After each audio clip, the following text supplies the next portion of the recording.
Les damos la más cordial bienvenida a este centro de difusión de una nueva cultura de igualdad sustantiva entre todas las personas, independientemente de su sexo o cualquier condición. El Museo de la Mujer se encuentra temporalmente cerrado por remodelación hasta nuevo aviso. Cuando las condiciones lo permitan, les invitamos a visitarnos de martes a domingo en un horario de 10 a 14 horas en República de Bolivia, número 17, Colonia Centro. Pueden contactarnos a través de nuestras redes sociales en Facebook, Museo de la Mujer, en Twitter, @Museo de la Mujer, en Instagram, @Museo de la Mujer CDMX, y de nuestra página www.museodelamujer.org.mx. A continuación, me voy a permitir leerles una breve semblanza de nuestra invitada del día de hoy, que es la doctora en ciencias Josefina Torres Galán, de la Asociación Psicoanalítica Mexicana en Toluca, Estado de México. Bueno, en nuestro país, por supuesto. Ella es licenciada y maestra en Historia por la Facultad de Filosofía y Letras de la Universidad Nacional Autónoma de México y es doctora en Ciencias por el posgrado de Maestría y Doctorado en Ciencias Médicas y Odontológicas y de la Salud, también por la UNAM. Es diplomada en Historia y Filosofía de la Medicina y en Antropología Médica por la Facultad de Medicina de la propia universidad y en Bioética por la División de Educación Continua de la Universidad del Estado de México. Es profesora de pregrado y posgrado en la Facultad de Medicina. Lo ha sido durante 20 años, impartiendo las asignaturas de Historia y Filosofía de la Medicina, Antropología Médica y Metodología de la Investigación, así como en universidades públicas y privadas. Asesora de tesis de posgrado en la UNAM y la Universidad de Guanajuato. Es ponente en foros nacionales e internacionales y autora de más de 30 capítulos de libros y artículos en revistas indexadas en las áreas de Historia y Filosofía de la Medicina, Antropología Médica, Bioética y Educación Superior, como Prohibido atravesar el patio, una estudiante en la Escuela Nacional de Medicina, entre los años 47 y 52. En Zabalgoitia Herrera, Mauricio, coordinador, en el año 2020. Culturas de Género, Nación y Educación en México, siglos XIX y XX en México, de la UNAM y SUE.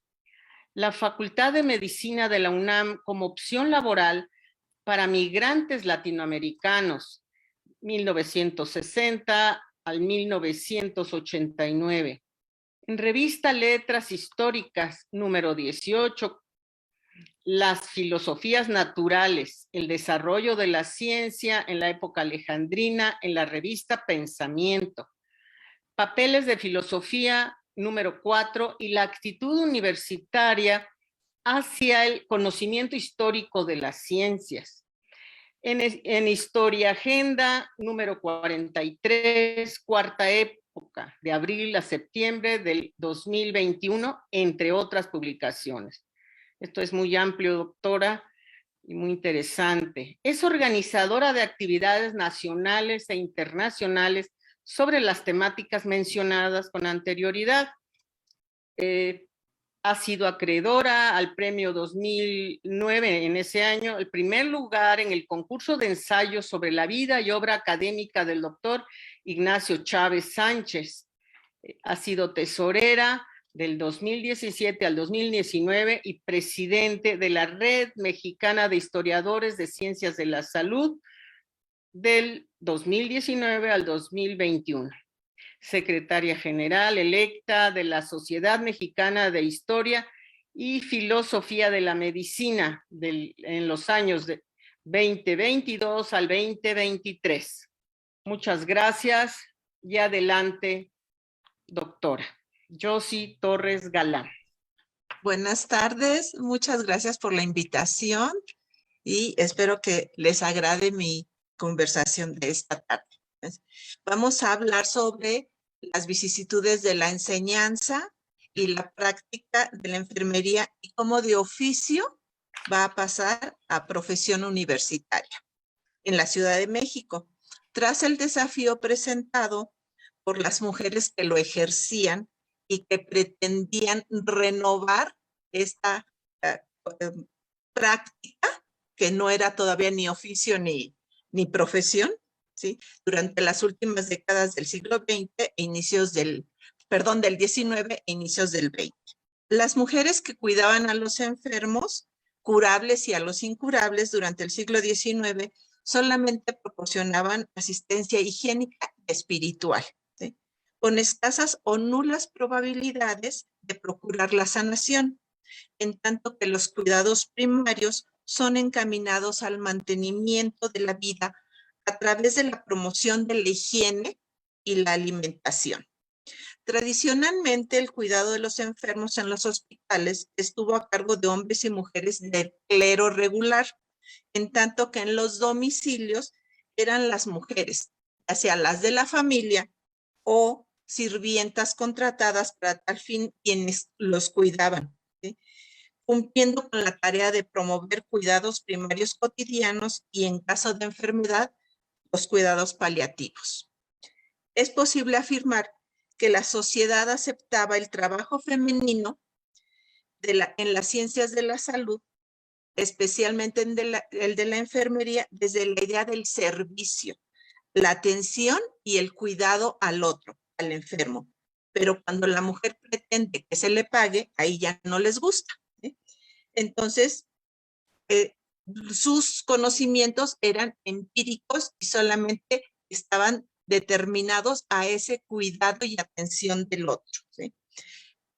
Para que ellas pudieran estudiar enfermería, tuvieron el mismo desafío que cualquier otra mujer en las ciencias de la salud, ya sea sus compañeras en medicina, química, farmacia u odontológica, ¿sí?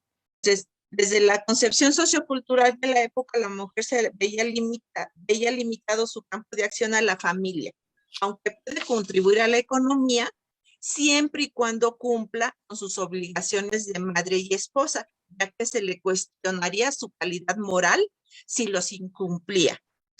Y cito, ¿qué clase de madre dejaba a sus hijos para atender heridos que no eran familia suya?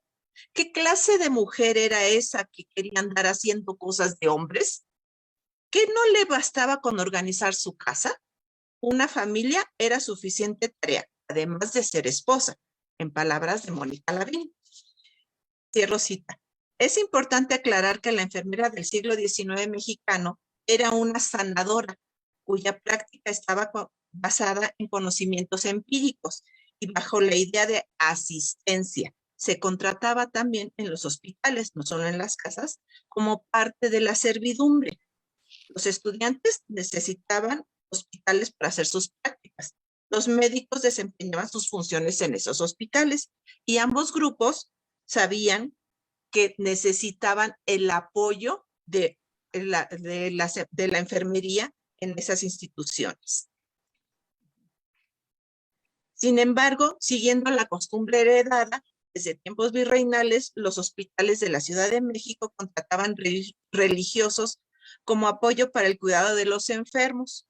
Ninguna de estas personas necesitaba estar capacitada como sanadora. Algunas ni siquiera sabían leer o escribir, ya que se dedicaban a alimentar, abrigar, lavar, colocar paños fríos o refrescar la boca de los enfermos.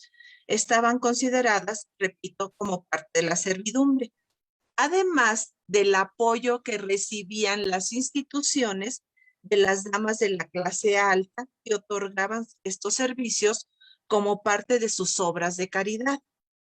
durante la mayor parte del siglo XIX, la enfermería no se veía como un oficio, ya que cualquier persona se contrataba como sirviente en un hospital o en un domicilio y realizaban las funciones ya mencionadas, además de una labor específica. En los hospitales existían varias clases, por ejemplo, enfermera lavandera, enfermera cocinera, enfermera mandadera, ¿sí? Y en la categoría más alta estaba la enfermera partera, que ya tenía una educación dentro de la Escuela Nacional de Medicina y que no dejaba de estar subordinada al médico. Una de las primeras congregaciones religiosas que asistieron a los enfermos hospitalizados fue la institución de las Hermanas de la Caridad o Hijas de San Vicente de Paúl, quienes dedicaban el servicio, y cito, a los pobres y particularmente a los enfermos, según menciona García Cubas, como parte inherente a la caridad cristiana. Es hacia 1831 cuando la condesa doña Ana María Gómez de la Cortina inició una serie de trámites para que religiosas de esta orden vinieran a México, contando con el apoyo, en palabras de García Cubas otra vez, de, cito, las señoras Faustina y doña Julia Faguaga y los señores general don Ciro Gómez Anaya y don Manuel Andrade y Pastor, y que tras 13 años de gestiones, el 4 de noviembre de 1844, llegaron a la Ciudad de México 9 religiosas europeas. Las Hermanas de la Caridad de la Orden de San Vicente de Paúl fueron previamente recibidas en el Peñón de los Baños unos 20 días antes, por ahí del 12 de octubre. Después ya se trasladaron a la Ciudad de México para asistir en los centros de beneficencia, en la organización y servicio de los hospitales San Andrés, San Pablo y de Jesús. Estas religiosas fueron las primeras mujeres capacitadas para asistir en las farmacias y realizar labores de enfermería en las instituciones y en los domicilios. Sor Micaela Yans desempeñó su labor en el Hospital Juárez de manera excepcional, mientras que el Hospital de San Andrés contó con la administración de Sor Juana Antía. Con la intención de fundar la orden con jóvenes mexicanas que dedicaran sus servicios de manera eficaz y desinteresada en hospitales, cárceles y otras instituciones de beneficencia, se les convocó y debían cumplir con las condiciones exigidas en Europa. Ser soltera y tener de 16 a 28 años de edad, hallarse sana de cuerpo y espíritu, sin defecto corporal y esencialmente de la vista, proceder de legítimo matrimonio y contar con una ascendencia sin mancha en el honor y la fama, poseer la suficiente fuerza física para soportar las fatigas propias de su nuevo estado, ser instruida en los principios religiosos, saber leer y escribir, y por último, gozar de la buena fama que da una conducta intachable y una dote máxima de 200 pesos. Fin de cita. Mujeres de familias de la clase alta se unieron a la congregación. Apellidos como Faguagas, Vivancos, Moncadas, Molinas del Campo, Blanco, San Román y otros muchos, nos dice García Cubas, se oían en las instituciones de beneficencia. Al estar al cuidado de los enfermos, se les prohibía mostrar repulsión ante las enfermedades contagiosas o las de aspecto repugnante, siempre y cuando no sintieran que éstas ofendían su pudor femenino. Entre sus obligaciones estaban dar, cito, alimentos y medicinas a los enfermos y los auxilios de la religión a los moribundos, fin de cita, en los hospitales de la capital. Además de cuidar en sus domicilios a los mecenas de las instituciones como una prerrogativa de la piedad mostrada hacia los desvalidos. Años después, el presidente Benito Juárez replicaba: ¿con quiénes sustituimos a estas caritativas mujeres? El decreto del 26 de febrero del 63 se refiere a la supresión de las comunidades, pero no había con quien sustituir los servicios de enfermería que ellas proporcionaban y se les exentó de este decreto. Hasta 1874, en el que salieron, por indicaciones de Lerdo de Tejada, las 410 religiosas de la orden, 53 europeas y 357 mexicanas. Ahorita haremos un paréntesis para hablar de la enfermería en Europa. Vamos a hablar nada más de Alemania, Inglaterra y España, así muy rápidamente. En 1836 se establece el Instituto de Diaconisas de Kaiserswerth y la primera diaconisa egresada es Gertrude Richard y la esposa del pastor, Caroline Berg. Se les da este nombre de diaconisas para diferenciarlas de las enfermeras empíricas que habían desprestigiado el oficio, por decirlo de alguna manera. Trataban a los pacientes de una manera déspota y altanera y abusaban de la confianza que se les otorgaba al permitirles entrar a los domicilios. En el 51 tenemos a la primera diaconisa americana, en este caso en Estados Unidos, que es Catherine Louise Martens, y a este mismo instituto va a asistir para capacitarse Florence Nightingale, ¿sí? Y después, hasta 1865, va a fundar su escuela, ¿sí? También para formar enfermeras. O sea, que no estábamos tan mal respecto al resto del mundo en cuanto a la educación femenina en el área de ciencias de la salud. Entonces, es hasta fines del siglo XIX en que egresa la primera enfermera española, ¿sí? Entonces, 1896, de la Real Escuela de Santa Isabel de Hungría, y tenemos a esta enfermera ya capacitada de manera académica, ¿sí? En una escuela. Esas son las primeras que tenemos en estos tres ejemplos y nos vamos a regresar a México. Con estos ejemplos podemos darnos cuenta que México no fue el único país que durante el siglo XIX enfrentó los desafíos de las mujeres por ingresar a las carreras de las ciencias de la salud. La restricción se daba en todo el mundo y en todas las carreras de ciencias de la salud, aunque había formación empírica. Los que los maridos las enseñaban, los médicos las enseñaban, necesitaban habilitar quien los apoyara, ¿sí? Y se da este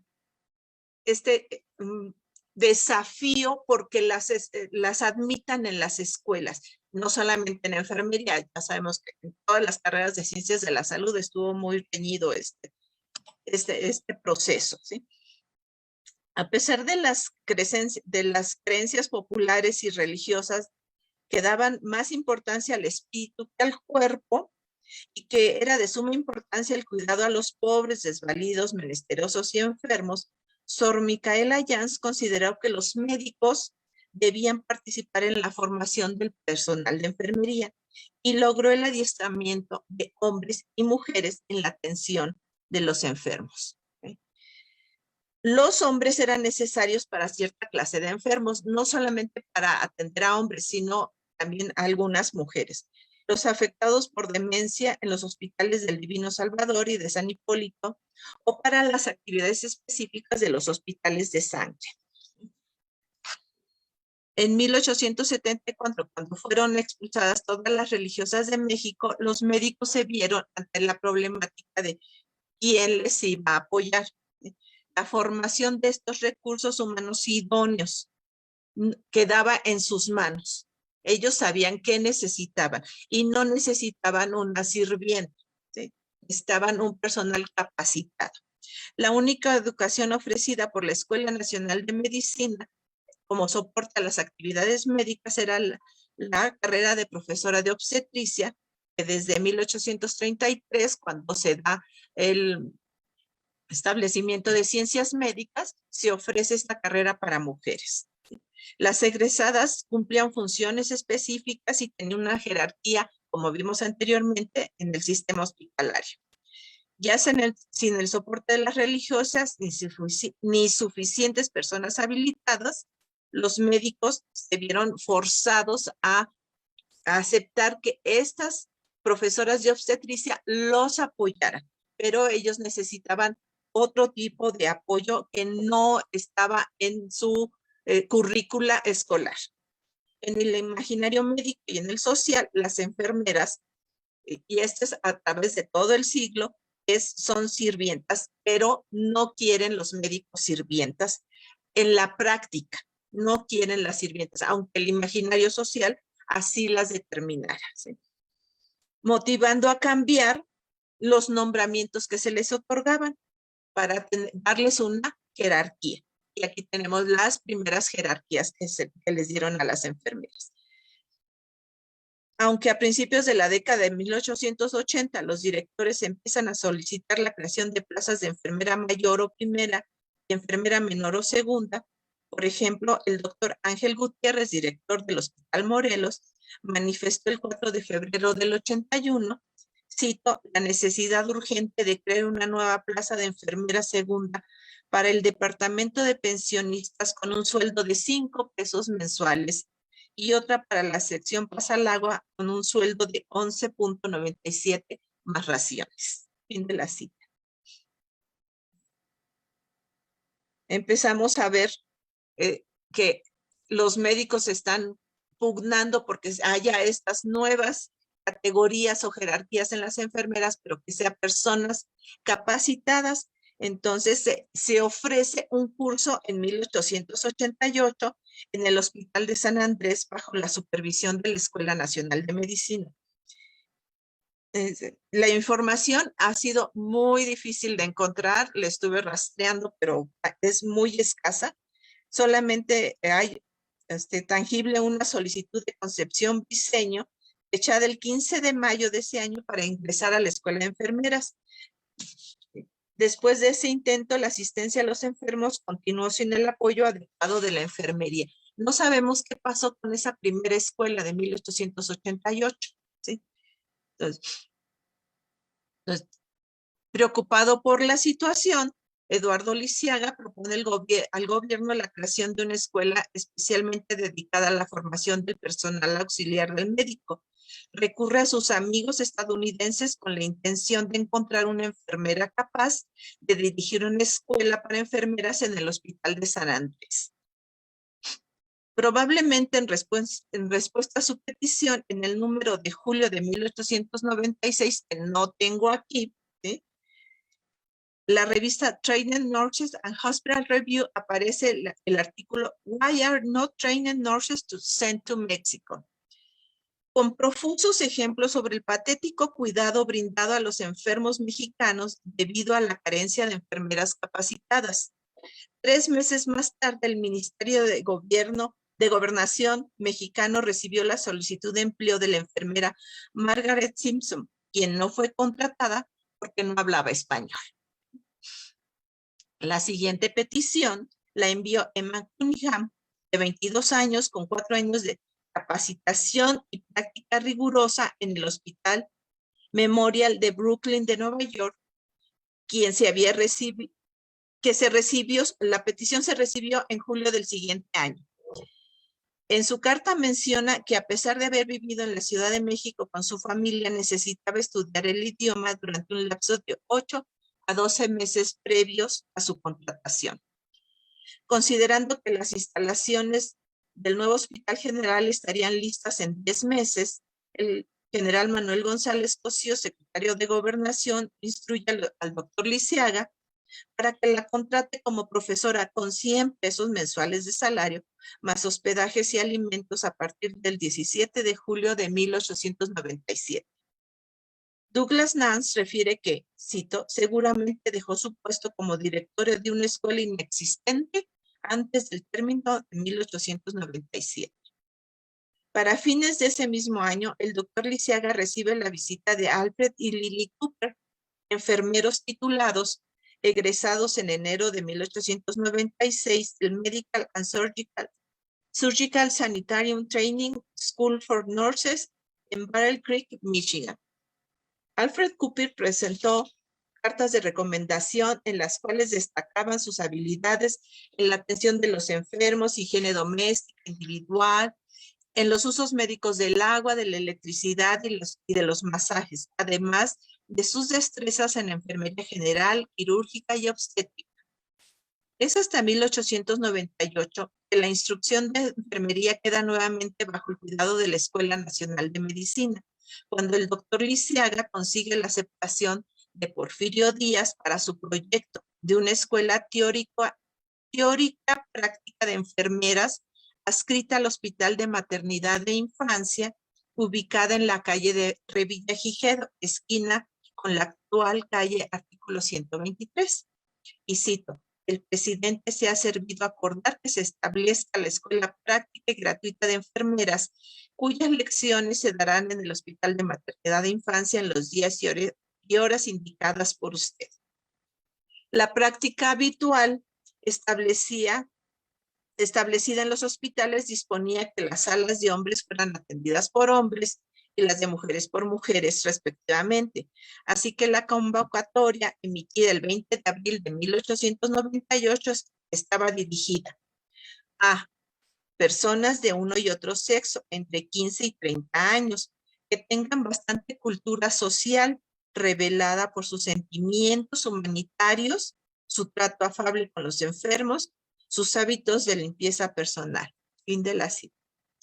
Debía cumplir con la instrucción primaria y presentar un certificado de buenas costumbres, siendo recomendable, aunque no necesario, que las solicitantes hubiesen estudiado en la escuela normal o que en la de medicina hubiesen cursado los estudios de obstetricia, de los que ya hablamos, y que los jóvenes hubieran cursado la escuela preparatoria o trabajado en alguna oficina pública. Aquí también tenemos, es para los dos sexos, no solo para mujeres, aunque se llama de enfermeras, hay para ambos sexos, ¿no? Quienes estuvieran desempeñando funciones de enfermería en los hospitales de la Ciudad de México debían presentar una constancia firmada por el director del hospital, con el cual se avalara su entusiasmo, asiduidad, perseverancia en el trabajo, trato afectivo, sencillo y amable con los pacientes, así como sus costumbres de higiene personal. Asimismo, por indicaciones del doctor Eduardo Lisiaga, se hace un llamado a las señoras y señoritas que habían presentado exámenes de enfermera en 1888. De esa escuela que no tenemos información. Aunque los requisitos mencionados en la convocatoria fuesen cumplidos, había otros detalles en los que se fijaban las profesoras. La solicitante debía tener buena memoria, gozar de buena salud mental, tener dedos largos y delicados, usar las uñas cortas, ser trabajadora, paciente, optimista y empática, con la atención a los enfermos hasta su sanación. También debían comprometerse a servir en el hospital cuando menos por un año, con un sueldo de 40 pesos mensuales, realizando labores de observación para informar al médico y a la enfermera en jefe, curaciones básicas y elaborar todos los informes generales sobre las condiciones de la sala, el personal, de la alimentación y, obviamente, el enfermo. En el mismo Hospital de Maternidad e Infancia se realizaron las inscripciones del 1 al 15 de mayo de 12 a 13 horas, durante una hora, las que alcanzaran. ¿Sí? El primer curso comenzó el día 16 con lecciones de 3 a 6 de la tarde de lunes a viernes en las diferentes salas del hospital, así como en el anfiteatro, en tanto que las lecciones de operaciones eran de 9 a 12 de la mañana. De acuerdo con el programa elaborado por el doctor Lisiaga, quien también, aparte de ser director de la Escuela Nacional de Medicina, era el presidente del Consejo Superior de Salubridad y tendría esta carrera una duración de 2 años. Los esposos Cooper, contratados como profesores durante 6 meses con un salario de 75 pesos cada uno, iniciaron los cursos, aunque se desconoce el plan de estudios. Podemos conjeturar, era uno similar a su escuela de origen, que hubiese avalado el doctor Lisiaga. Sin embargo, al haber sido dotada con insuficientes recursos, la escuela no pudo prorrogarles el contrato y al término de esta, los Cooper abandonaron la Ciudad de México. Sin profesores enfermeros capacitados durante 1899 y 1900, el doctor Lisiaga se vio nuevamente envuelto en la búsqueda de titulares y resuelto a modernizar la enseñanza de la medicina. Decidió traer a México los avances que Florence Nightingale había dado a la enfermería. Para tal fin contacta a la enfermera Rosa Crowther.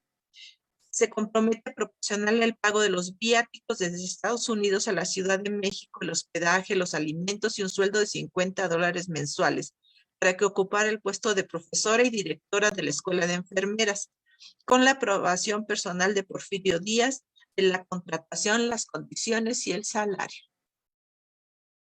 La joven enfermera Rosa Crowther, de 25 años, realizó sus estudios en el Eastern Illinois Hospital Training School for Nurses. Llega a la Ciudad de México en marzo de 1900, tenía una capacitación especial en enfermedades mentales y un año de ejercicio en Illinois Charitable Eye and Ear Infirmary, cumpliendo con la atención especial en cirugía ocular. Como parte de su adiestramiento profesional, era eficiente en dirección general, además de las áreas propias de la enfermería como asepsia general, asepsia quirúrgica, obstetricia, administración de medicamentos, administración de enemas, baños, masajes, enfermería general y cirugía, por lo cual presentó el siguiente plan de estudios de la enfermería para el Hospital General de la Ciudad de México. Entonces aquí tenemos todas las asignaturas que estaban incluidas en el plan de estudios. Como ven, ya nada más es cuidar y abrigar y llamar al sacerdote, sino ya tienen sus funciones y ya están en vías de ser un oficio reconocido y con una capacitación eminentemente médica, como pedía Lisiaga. Esta propuesta termina con la siguiente nota. Hay algunos principios importantes que enseño a las alumnas desde los primeros días hasta su graduación. Estos son asepsia, bondad y la cortesía ante todo y para todos, alegría y tanto en la formación como en la práctica de la enfermería, la importancia de seguir las órdenes de los asesores médicos de forma explícita. Hay que recordar que la enfermera no es un doctor. Rosa cumple con sus funciones de acuerdo con el sistema aprendido, procediendo a establecer un ordenamiento técnico médico para las lecciones en las que enseñaba, y cito, la preparación de soluciones antisépticas y su empleo, esterilización y manejo de aparatos quirúrgicos, asepsis quirúrgica, cirugía menor, curaciones, limpieza de heridas y conducta en sala de operaciones. Fin de la cita. Las dificultades a las que se enfrentó Rosa Crowther no se limitaron al ámbito escolar y hospitalario, sino que el proceso de adaptación a la ciudad se le complicó. A su llegada se instala en una casa de huéspedes, porque la habitación prometida en el Hospital de Maternidad de Infancia no estaba lista y el pago de su salario se retrasaba constantemente, ocasionando que no pudiera pagar su hospedaje ni sus alimentos. Además, el colmo, se lo redujeron. Se habían comprometido a pagarle $50 y empezaron a disminuirle el sueldo. Cansada de pedir el cabal cumplimiento del contrato que incluía el hospedaje y los alimentos, además del sueldo, y con la paciencia agotada, Rosa le anuncia a Lisiaga su decisión de renunciar a partir del 4 de junio de 1902, provocando una iracunda reacción del director de la Escuela de Medicina, quien le exige respeto a las condiciones estipuladas y que permanezca en el puesto de profesora y directora, pero ella se mantuvo firme en su decisión. El doctor Lisiaga justificó esta situación ante el Ministerio de Gobernación, argumentando que la resolución de la profesora era inquebrantable. Y cito, porque no se avenía con algunos de los médicos del hospital de maternidad y se quejaba de la comida que se le daba. Fin de la cita. E inmediatamente le ofrece el puesto a una enfermera graduada, Miss Bowman. Cito, con 11 años de experiencia, 2 de ellos en las Filipinas, por lo que hablaba algo de español. Fin de la cita. Pero las dificultades vividas por Rosa Crowther ya se conocían en el mundo de la enfermería y recibió un contundente rechazo a su propuesta. Y cito la respuesta que le dio Bowman a Lisiaga. Deseo informarle que no quiero aceptar el cargo de enfermera jefa de la casa de maternidad con las mismas condiciones que la señorita Crowther ha tenido. Ni por un momento consideraré la posición con el mismo sueldo que usted ha estado pagando a la señorita Crowther. En cuanto a la comida, me moriría de hambre en una semana si yo tratara de vivir de las comidas que se sirven allí. La señorita Crowther ha sido más que considerada al soportar lo que ninguna otra enfermera estadounidense ha sufrido. Fin de la cita. Ante esta categórica negativa, Lisiaga vuelve a recurrir a sus conocidos en la frontera mexicana con Estados Unidos, y los médicos chihuahuenses Mariano Samaniego y N. Márquez le notificaron que en El Paso, Texas, vivía cito, una señorita profesora, enfermera titulada, de la que nada hay que desear, pues hasta posee el idioma español y es muy guapa. Su trato es muy fino, su físico muy agradable, joven, pues solo cuenta con 24 años. Fin de cita. Y dispuesta a viajar a la Ciudad de México. Esta señorita profesora era Rosa Warden, quien llega en julio de 1902, con las mismas condiciones ofrecidas a las señoritas Crowther y Bowman, fungiendo como directora y profesora de la Escuela de Enfermería desde esta fecha hasta 1904. Era egresada de la Escuela de Enfermería del Hospital Hotel Dieu de El Paso, Texas. Hablaba español porque había vivido con su familia en la hacienda de Toluquilla, en Omialco, Veracruz. A los profesores de la Escuela de Medicina les pareció que la señorita Warden sería la directora perfecta para la Escuela de Enfermería. Sin embargo, aún no se resolvió el problema vivido por la primera Rosa. Las habitaciones no estaban listas en el hospital. Casi de inmediato presentó su propuesta del plan de estudios para la Escuela de Enfermera, con una reducción notable de asignaturas respecto al plan anterior. Al principio, tanto Lisiaga como Warden estaban en la luna de miel, todo era miel sobre hojuelas, se mostraron mutuamente complacidos, pero paulatinamente surgieron los problemas. Esta nueva directora tomaba decisiones sin consultarlo. ¿Cómo se atrevía? Insistió en la contratación de personal para ayudar a supervisar a las estudiantes en sus dormitorios, nos dice Nance, así como en mejorar las condiciones de los dormitorios junto con las del comedor y un aumento en las pensiones de 16 a 16 pesos mensuales para estas alumnas, ¿sí? Sin consultarlo previamente y sobre la autoridad de los directores del hospital y de la Escuela de Medicina, solicitó cambio de asignación de enfermeras hacia el Hospital de San Andrés, dejando el de maternidad sin el servicio ante el Ministerio de Gobernación. Solicitó al Ministerio de Gobernación el cambio hacia el Hospital de San Andrés. Posteriormente consideró que las salas de cirugía mayor y de medicina eran insuficientes para desempeñar su trabajo y solicitó le dejaran participar en todas las salas del hospital. De manera unilateral, en contra de la petición de Rosa Warden, don Eduardo decidió que la intervención de las estudiantes se limitaría al área clínica de pediatría, nada más. Nuevamente, Rosa se pone en contacto directo con el Ministerio de Gobernación para cambiar de sede de la escuela al Hospital de San Andrés, argumentando que tenía mayor cantidad de casos de medicina general y de cirugías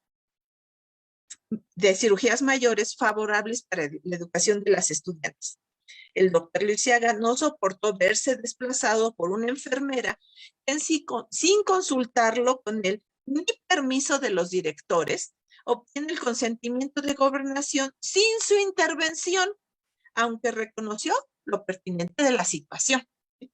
La actitud de la directora no le agradó, la considera una insubordinación, así que el 15 de marzo de 1904, por escrito, le pide que renuncie para no desprestigiarla, a pesar de considerarla una ingrata y merecedora del cese. Se compromete a pagarle un mes de sueldo en caso de quedarse en la ciudad o el pago de viáticas para que se regrese a El Paso, Texas, con la finalidad de continuar con sus prerrogativas y ser políticamente correcto. Le envía una justificación al general Manuel González, insistiendo que su intención, y cito, era solamente preparar un cierto número de jóvenes que pudieran completar su educación más tarde, pero que fueran capaces de atender a los enfermos, de dar a los médicos las reseñas que necesitaran, de hacer la administración de los pabellones y de encargarse de cada uno en los que se hubieran distinguido. Fin de la cita.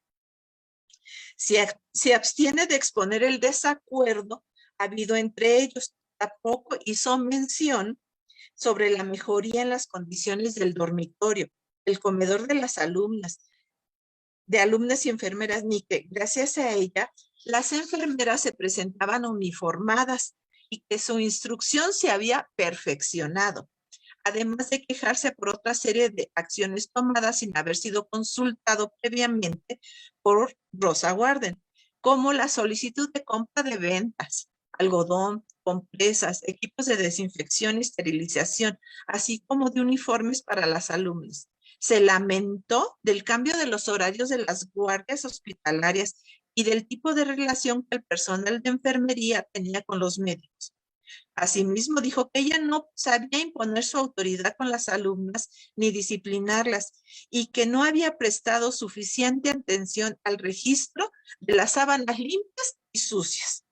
A pesar de todos los reclamos, reconoce que Rosa es cito, una enfermera muy inteligente, muy instruida, de muy buen carácter y muy agradable en sociedad. Yo mismo la recomendaría en todas partes. Fin de la cita. Rosa implementó el primer examen en su área y fue la encargada de egresar a la primera generación de enfermería, compuesta por 43 estudiantes mujeres más un hombre, de los cuales únicamente 22 mujeres y el hombre aprobaron el examen presentado en agosto de 1903. A pesar del discurso de Lisiaga acerca de la necesidad de modernizar la enseñanza y la práctica de la enfermería, se tropezó con la idea de Rosa para profesionalizar el oficio contra su concepto de enfermera con el entrenamiento conveniente para ser asistente, conservando el modelo de la enfermera sirvienta con un desarrollo básico en su práctica y bajo el rígido control de los médicos.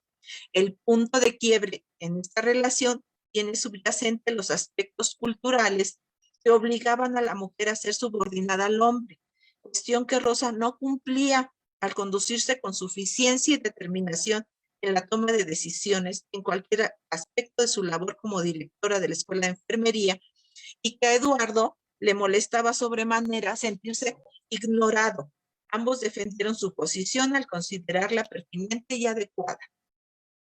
Aunque Rosa presenta su renuncia con fecha 30 de marzo de 1904, alegando que su mamá estaba enferma, permanece en la habitación asignada en el hospital de maternidad hasta junio, motivando otro descontento de Lisiaga, que le exigía salir de allí porque ya debía ser ocupada por la nueva directora que se había presentado el 1 de abril. ¿Sí? La tercera directora de la Escuela de Enfermería es la señorita Maud Dato, quien se comprometió a transmitir sus conocimientos como enfermera titulada en la Escuela Victoria Hausford, mi alemán no es bueno, Krankenfleck de Berlín, y en las experiencias vividas con las experiencias vividas con las dos Rosas, Lisiaga la obliga a acatar sus órdenes y disposiciones sobre la enseñanza y la administración de la Escuela de Enfermería. En caso de desacuerdos, ella dejaría la escuela mediante aviso con un mes de anticipación y se le pagaría un mes más como gratificación. Lisiaga se comprometió a mejorar el sueldo y la categoría de Maud cuando se inaugurara el Hospital General de México, además de que le entregaría una gratificación mensual de 150 pesos. Además, decide que este convenio sea firmado por ambos y sellado por el Ministerio de Gobernación. Ya no quería que lo desobedecieran, como las dos Rosas, ¿sí? quería enfrentarse y quería imponer su voluntad, entonces lo hizo por escrito en gobernación. Pronto se integra Gertrude Friedrich al trabajo de la Escuela de Enfermería como subdirectora y profesora. Ambas organizaron a las egresadas de los primeros cursos para asistir a los médicos en los pabellones del nuevo Hospital General que se construía en la parte sur de la ciudad y que sería inaugurado el 5 de febrero de 1905. De la misma manera se hicieron cargo del traslado de la Escuela de Enfermería al hospital. Las nuevas enfermeras contratadas ya se conocían al haber trabajado en Berlín, ¿sí?, y en el Hospital del Ferrocarril Central Mexicano en Acámbaro. Así, laborando de mutuo acuerdo, permanecen al frente de la Escuela de Enfermería hasta consolidar la organización de los servicios del nuevo hospital, con 30 enfermeras primeras, 18 segundas y 3 enfermeras parteras más una alumna de obstetricia. El personal de apoyo médico con el que dieron inicio a las actividades del Hospital General de México se conformó con esas primeras egresadas de la Escuela de Enfermería dirigida por estas 4 mujeres, dos estadounidenses, 2 alemanas, 2 desafiantes, 2 subordinadas, además de la plantilla contratada en el Hospital Juárez. En el imaginario médico-social, las enfermeras eran parte de la servidumbre, aunque paulatinamente se reconoció que estas mujeres estaban capacitadas para brindar apoyo en el área de las ciencias de la salud, motivando el cambio en los nombramientos que les otorgaban una jerarquía o una categoría. En los hospitales no siempre se apegaban a las nuevas condiciones de contratación. Por ejemplo, el 22 de febrero de 1903, en el Imparcial, se insertaron 2 avisos solicitando personal femenino para enfermeras segundas y servidumbre. Como siempre ocurre, existe resistencia a los cambios. Y el 31 de mayo de 1905, el doctor Macías, director del Hospital Morelos, escribió: como una explicación a la conducta seguida por esta dirección en el nombramiento de enfermeras mayor y menores para la Sala Andrade, que motivó el oficio de esa superioridad número 5836, me permito hacer presente a esa dirección general, es a su digno cargo, que las enfermeras tanto mayores como menores se habían considerado hasta esta fecha como sirvientes, no necesitando por tanto nombramiento firmado por el señor ministro de Gobernación. Fin de la cita. O sea, ya estamos en 1905, o sea, tenemos 25 años aproximadamente con jerarquía en las enfermeras y hay médicos, directores de hospitales que las sigan considerando sirvientas. No fue fácil quebrantar la resistencia al cambio en la concepción del papel de las enfermeras por parte de los médicos, especialmente los directores. Se modifica el nombramiento y se les da la categoría, pero en el interior de los hospitales se les seguía considerando como parte de la servidumbre hasta antes de la lucha civil de nuestro país. ¿Qué pasó con la rivalidad de Lisiaga y Las Rosas? Se sometieron, ganó él, porque acuérdense que tenía el apoyo de Díaz.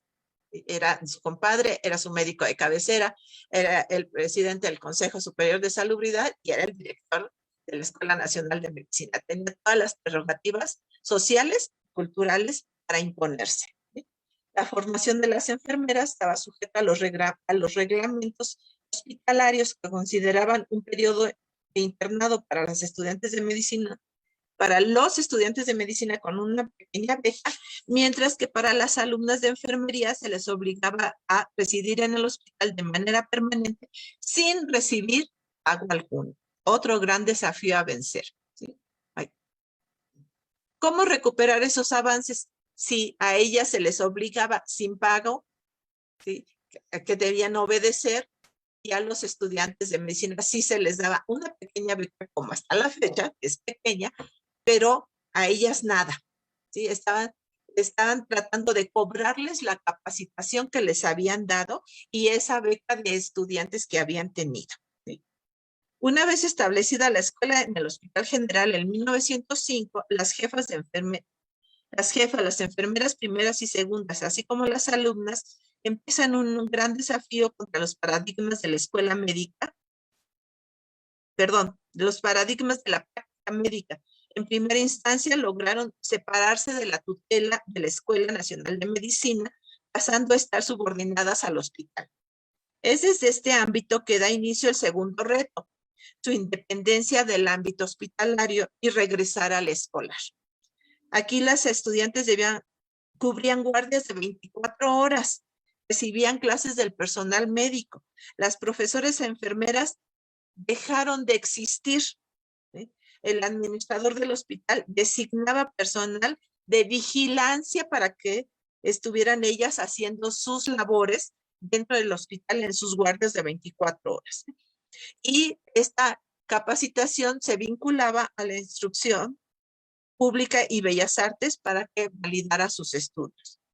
Poco tiempo después, en 1906, la directora y la subdirectora fueron sustituidas nuevamente por Mary McLeod y Anna Hambury, quienes consolidaron la docencia y el servicio en un mismo sistema de trabajo. Fin de cita. Favoreciendo a médicos y estudiantes de medicina en su práctica clínica con enfermeras capacitadas. Tras desafiar el estado en el que había caído la formación de las enfermeras, elaboraron un plan de estudios que contemplaba aspectos técnicos, clínicos, científicos y humanísticos, de acuerdo con los criterios de médicos de gran prestigio, profesores de la Escuela de Medicina. Estas acciones estaban encaminadas a la creación de una escuela con independencia económica y administrativa que mantuviera los vínculos académicos con la medicina. En octubre de 1906 obtuvieron la aprobación de la Dirección General de Beneficencia Pública a las bases generales para el establecimiento de una escuela de enfermería con un plan de estudios de 3 años basado en la práctica que es inaugurado el 9 de febrero de 1907 en el Hospital General de México con un discurso del director doctor Fernando López. Para esta primera generación se convocó a señoritas con primaria superior, que es equivalente a la secundaria, con la obligación de ejercitarse físicamente y de vestir el uniforme reglamentario, así como la prohibición de usar perfume y maquillaje, además del compromiso por escrito de dirigirse a los médicos con respeto llamándolos señor doctor, quienes al terminar recibían el diploma avalado por la Dirección General de la Beneficencia Pública con la fusión escuela-hospital con clases teóricas impartidas por médicos. Se crea un sistema de educación profesional de enfermería que se extendió por el territorio nacional. En 1908, la escuela se incorpora a la Dirección General de Beneficencia de la Secretaría de Educación. La primera enfermera que concluyó la carrera para este plan fue Ermelinda García, la pionera, ¿sí? Quien obtuvo su diploma y certificado oficial el 28 de febrero de 1910, por lo que es considerada, como dije, como la pionera, a pesar de que todavía no es universitaria. Con la reapertura de la Universidad Nacional de México, que acoge a la Escuela de Medicina, el 26 de mayo de 1911, Francisco León de la Barra, como presidente interino, dispuso que la Escuela de Enfermeras pasara a depender de la naciente universidad bajo custodia de la Escuela de Medicina. Así que el 28 de junio de 1911, con el mismo reglamento y las mismas instalaciones, la Escuela de Enfermería se pasa a la Escuela de Medicina.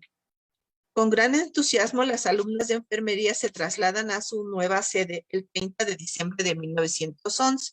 Con el primer plan de estudios de 2 años a nivel universitario en la mano, un plan académico de contenido científico y humanístico, mismo que entra en vigor el siguiente año. El requisito seguía siendo contar con estudios de primaria y se vio la oportunidad de integrar la carrera de obstetricia impartida en la Escuela de Medicina desde 1833. Así nace la Escuela de Enfermería y Obstetricia, ofreciendo las 2 carreras. Para obstetricia se continúa con el plan de 2 años y para enfermería los 2 años del nuevo plan de estudios propuesto y aceptado.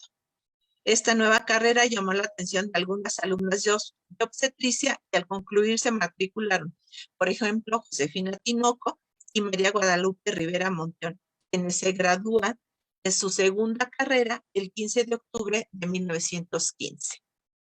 Para concluir, la decisión del doctor Eduardo Luciaga de traer a México la enfermería implementada por Florence Nightingale en Europa fue un gran paso en la profesionalización de la enfermería mexicana. Aunque los inicios fueron muy ríspidos, con muchos golpeteos ahí de personalidades, ¿sí? La confrontación con las dos rosas en su colisión al tratar de establecer la profesión como un proceso educativo independiente de la medicina, desembocó en un conflicto de intereses basado en la idea de la subordinación femenina, que culminó con la renuncia de Crowther y el despido de Warden, hecho que constata la autoridad y el control de los médicos y el apoyo de la sociedad al sometimiento jerárquico. La integración de la Escuela de Enfermería a la Escuela de Medicina de la Universidad brindó a los estudiantes la oportunidad para dejar el espacio unidimensional brindado por el Hospital Escuela, así como para desafiar los paradigmas socioculturales que las encasillaban en el servicio doméstico, dándoles la oportunidad de mostrar que podían manejarse sin la presencia y gobierno de los médicos, recordando que el compromiso contraído con los pacientes, los servicios hospitalarios y por supuesto con los médicos era parte de su profesión. La enfermería fue ganando autonomía a medida que los valores de atención y cuidado de los pacientes fueron resueltos satisfactoriamente para todos los involucrados en el proceso salud-enfermedad. Y vamos a retomar las palabras de Rosa Crowther, que decía, la enfermera no es un médico, es el ayudante inteligente del médico. Muchísimas gracias. Contrario, gracias a usted, doctora Yossi Torres Galán, por esta espléndida charla que acaba usted de sustentar, pero además estamos de acuerdo con lo último que dijo, que las enfermeras son el ayudante inteligente del médico, sin el cual el médico no podría funcionar. Claro. Finalmente. Sí. El médico no puede trabajar o hacer de una manera adecuada su labor si no tiene a una o varias enfermeras a su lado. Sí. Y las enfermeras se han superado, como usted lo ha mencionado, y en estos días, bueno, ya tienen ganado su propio espacio. Sí. Lo que costó mucho trabajo, digamos que a partir de mediados del siglo XIX. ¿Es así? Muchas gracias y vamos a pasar algunos comentarios, preguntas. Yo quisiera poderlas leer aquí. Aquí dice Rosa Azucena Hernández, dice así, parece mentira que después de más de 200 años el médico aún tiene el mismo paradigma de enfermería. ¿Quiere contestar a esto o lo quiere ampliar? Y ahorita le seguiré yo informando de lo que dicen las personas que la escucharon. Yo creo que los médicos han cambiado. Ya no es tanto que está la sirvienta, pero sí es su ayudante. Lo que necesitamos es que el médico entienda que es su ayudante inteligente, ¿sí? Que lo pueden asistir y que muchas veces le pueden enseñar, ¿sí? Entonces, a los alumnos de medicina yo siempre les digo, mucho cuidado con las enfermeras, sobre todo con la jefa. Por favor, allí se me cuadran con la jefa de enfermeras. Todos. Sí, no solamente los alumnos, los MIP o los de servicio social, también los adscritos se cuadran con la enfermera. ¿Sí? Con la jefa de enfermeras, a ver, ¿quién dice que no? ¿Verdad? Sí. Entonces, sí lo han reconocido, aunque hay algunos, como siempre en todos lados, que quieren hacer que la mujer, sobre todo la mujer, esté a su servicio. Yo creo que es cuestión de nosotras también decirles no. Les cuesta trabajo reconocerlo. Sí, hasta estamos en el siglo XXI y les cuesta trabajo reconocerlo. Así es. Pues Silvia Adriana, muchas gracias. Ella se llama Silvia Adriana Prado. Dice, excelente. Saludos desde Sinaloa, que nos están viendo desde allá. Ricardo Paulino Gallardo Díaz, es muy complicada la formación de las enfermeras. Pues sí, sí es complicada, ¿no? Ha costado trabajo más que nada, ¿no? Mucho tiempo, muchos años para el reconocimiento. Para el reconocimiento. Y para saber exactamente cuáles son las funciones y en las que se deben ser capacitadas en la escuela. Claro, claro. Margarita Cruz Colunga, excelente investigación. Almita DC, ¿quién fue la primera enfermera en México? La primera reconocida. Ajá. Por aquí, ay, ya estoy. Merlinda García. Merlinda García. Fue la primera que obtuvo un título. Tuvo un diploma. Diploma. Y certificado oficial. Ok, muy bien, muchas gracias. Margarita Cruz y las enfermeras militares. Margarita Cruz Colunga. Pregunta sobre abundar más, yo creo, acerca de las enfermeras militares. Es como otro tipo de investigación. Empiezan con Doña Cuca, que es lo que sé, la madre Cuca, y que es la que empieza con las enfermeras militares en la Guerra Civil de México, o sea, en la Revolución. Ajá. Sí, pero esa es otra, como que otra investigación, porque esta nos lleva a la Escuela de Enfermería de la UNAM. ¿Sí? O sea, son todos sus antecedentes. La madre Cuca no está en estos antecedentes. Muchas gracias por su pregunta. ¿Y cuánto ganaban las primeras enfermeras? La única referencia que tenemos es la de 5 pesos a las enfermeras segundas y 11.97 más raciones a las enfermeras primeras, que me llama la atención porque una de las Rosas pide que se les aumente la beca a 16 pesos. Entonces sí hay mucha diferencia, pero esos son los documentos que encontré en el archivo de la Secretaría de Salud. Así. Muchas gracias. Aquí, ¿de cuántos estudiantes fue la primera generación de enfermería? ¿Se acuerda usted? De cuando estaban las Rosas, fue de Sí. 43 más un hombre, 43 mujeres más un hombre. Se titularon o graduaron 22 mujeres y el hombre, nada más. El hombre, muy bien, muchas gracias. Esa fue la primera generación. La considerada primera generación, sí. Perfecto. Y también nos escribe Noita Saitore Torres para mandar un saludo. Perla Cristóbal, ¿cuántos años tenían que estudiar para ser enfermeras? 2. Ahora son que 4 y medio. Pues sí, pero ahora, ayer era nada más la primaria y 2 años. Y ahorita ya tenemos hasta la prepa y después los 4 y medio. Después los 4 y medio, sí. Ajá. Así es. Betty Vitela, sí, felicidades a la doctora José, dice acá. Yo sí, pero ok. So true, pone Noita Saitore Torres, so true, pues sí, so true, está bien. Maripaz Romero Ramírez, muy interesante charla. Gracias, doctora Josie Torres. Carmen Robles Gil dice, mi respeto y admiración para enfermeras y enfermeros. De veras. Sí.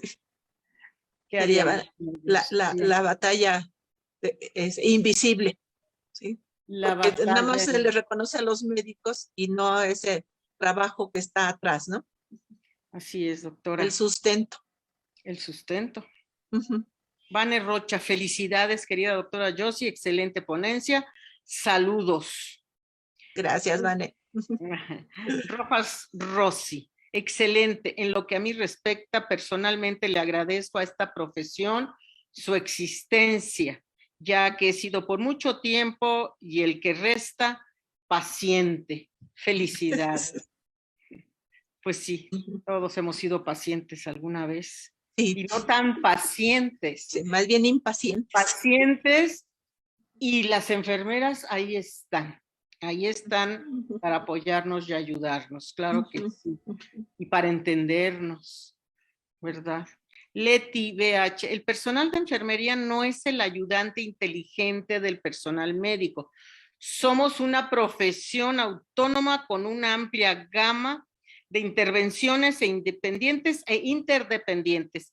Entonces, Leti es enfermera. Sí. Sí. Recordemos que esas fueron las palabras de Rosa Crowder cuando estaba tratando de sacar a las enfermeras del ámbito del servicio doméstico. Entonces, si es un ayudante, es el ayudante inteligente, no es sirviente. Entonces, Sí, fue hace más de 100 años que lo dijo. 1904, por ahí fue.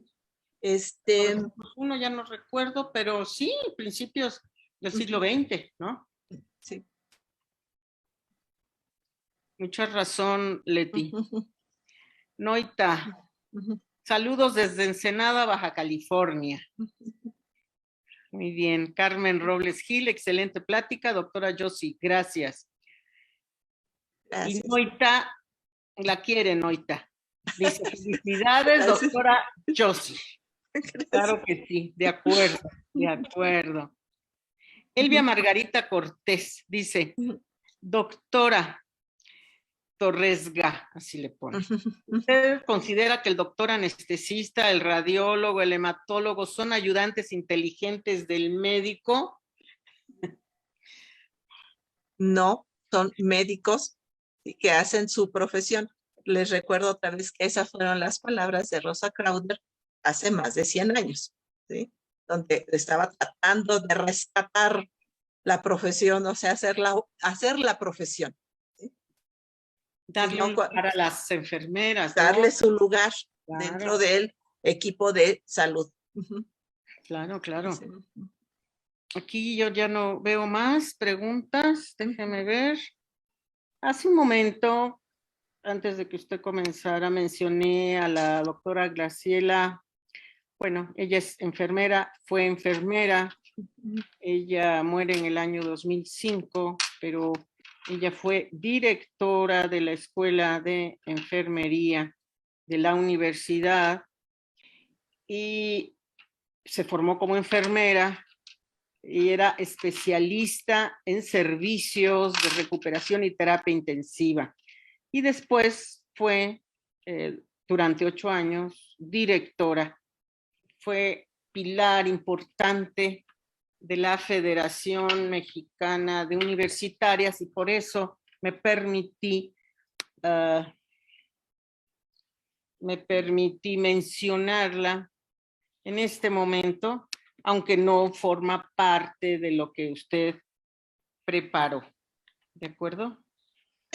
Y bueno, como directora, pues es muy reconocida y jugó un papel muy importante en muchas medidas que se tomaron a favor de las mujeres y demás, ¿no? Por eso, pues me permití mencionarlo nada más. O si quiere usted agregar algo, doctora, por favor. Yo creo que puede haber dado alguna molestia a estas palabras de Rosa Crowder que yo repetí, pero creo que a lo largo de toda la formación de las mujeres, de la formación universitaria de las mujeres, ha habido gente que dice cosas para tratar de meter cuña. ¿Sí? Entonces eso de que la enfermera es la asistente inteligente del médico, yo creo que lo dijo ella para decirle, oiga, doctor, al doctor Lisiaga, no son sirvientas, son asistentes inteligentes, o son personas que piensan que las estoy capacitando para que puedan estar en el equipo de salud. ¿Sí? Y ahorita sí nos causa escozor las palabras, pero yo creo que en el momento fueron adecuadas. Y a mí me pareció que fue algo de los discursos de Rosa, o de una de las Rosas, que molestó tremendamente a Lisiaga. ¿Sí? Entonces, es eso, algo que dijo, no puede ser que se esté enfrentando a mí, que todavía me diga que la mujer es inteligente, cuando en el siglo XIX la mujer era considerada no inteligente. Por eso tanto trabajo, pero a lo largo de todo el mundo, de que las mujeres entraran al área de ciencias de la salud en otro servicio que no fuera obstetricia. Y no en todos lados tenían la carrera de obstetricia como en México, por ejemplo, ¿sí? Entonces, sí nos causa escozor, nos causa alguna incomodidad que nos digan, ay, es que sí somos inteligentes. Pues claro, lo hemos demostrado, pero también en qué momento se dijo, ¿no? Que no les cause molestia ahorita. No son palabras de siglo XXI, de 2022, son palabras de hace 120 años, ¿no? En que, como vimos, fue muy difícil, ¿sí? Les costó mucho, fueron 4 enfermeras, 4 mujeres y después otras 2 que estuvieron picando piedra, como decíamos, ¿sí? Para que se abriera la escuela de enfermería en la universidad.